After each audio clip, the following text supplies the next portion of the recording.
नागपूर शहरामधून एक नवा राजकीय वाद समोर आला आहे। राष्ट्रवादी काँग्रेस अजित पवार गट गणेश पेठेतील कार्यालयात आयोजित दिवाळी मिलन कार्यक्रमाअंतर्गत लावणी सादर करण्यात आली। पक्ष कार्यालयाच्या प्रतिष्ठेचा प्रश्न उपस्थित झाला आहे। हा वाद सोशल मीडियावर व्हायरल व्हिडिओमुळे पेटला असून पक्षाकडून याबाबत स्पष्टीकरण देण्यात आले आहे। चला जाणून घेऊया या प्रकरणाची सविस्तर माहिती काय आहे। ही बातमी पाहण्यासाठी आपण जर पहिल्यांदाच NGTV मराठी न्यूज चॅनलवरती आला असाल तर नक्की सबस्क्राइब करा। नमस्कार, मी बंदगी NGTV मराठी न्यूज चॅनलमध्ये तुम्हा सगळ्यांचं सहर्ष स्वागत करतोय। नागपूरच्या गणेशपेठ परिसरातील राष्ट्रवादी काँग्रेस अजित पवार गटाच्या नव्या कार्यालयात शनिवार दिनांक 26 ऑक्टोबर रोजी दिवाळी मिलन कार्यक्रमाचे आयोजन करण्यात आले होते।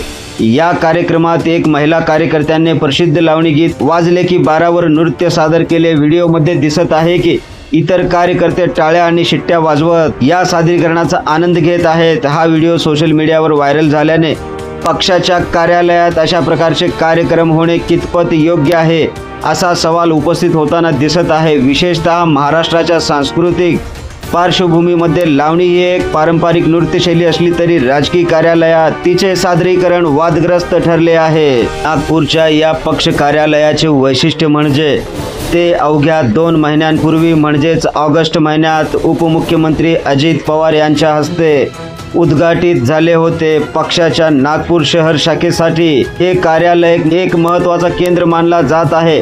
आता हेच कार्यालय वादाच्या केंद्रस्थानी आले आहे, त्यामुळे पक्षाच्या स्थानिक नेतृत्वावर टीका होताना दिसत आहे। या प्रकरणावर राष्ट्रवादी काँग्रेस अजित पवार गटाने तात्काळ स्पष्टीकरण दिले। पक्षाचे जिल्हा अध्यक्ष अनिल अहिरकर यांनी सांगितले की ही लावणी सादरीकरण करणारी महिला पक्षाचीच कार्यकर्ता असून हा पूर्णपणे अंतर्गत दिवाळी मिलन कार्यक्रम होता।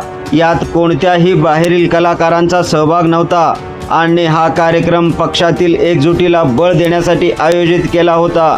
मात्र व्हिडिओमुळे उद्भवलेल्या गैरसमजुतीची कबुली देत ते म्हणाले की यापुढे अशा कार्यक्रमांमध्ये सावधगिरी बाळगली जाईल।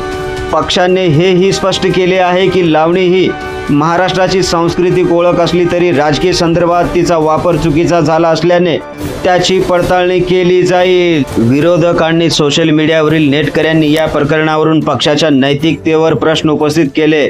काहींनी याला पक्षाची छवी खराब करणारा प्रकार म्हटले आहे, तर काहींनी लावणीला प्रोत्साहन देण्यापेक्षा पक्षाच्या धोरणावर लक्ष केंद्रित करण्याची मागणी देखील यावेळेस केली। नागपूरच्या राजकीय वातावरणात हा वाद कसा पसरेल हे पाहणे महत्त्वाचे ठरेल। पक्ष कार्यालयात असे कार्यक्रम घेणे कितपत योग्य आहे, तुम्हाला काय वाटते ते कमेंटद्वारे नक्की कळवा। तसेच आपल्या हक्काच्या NGTV मराठी न्यूज चॅनलला नक्की सबस्क्राइब करा अशाच नवनवीन बातम्या पाहण्यासाठी।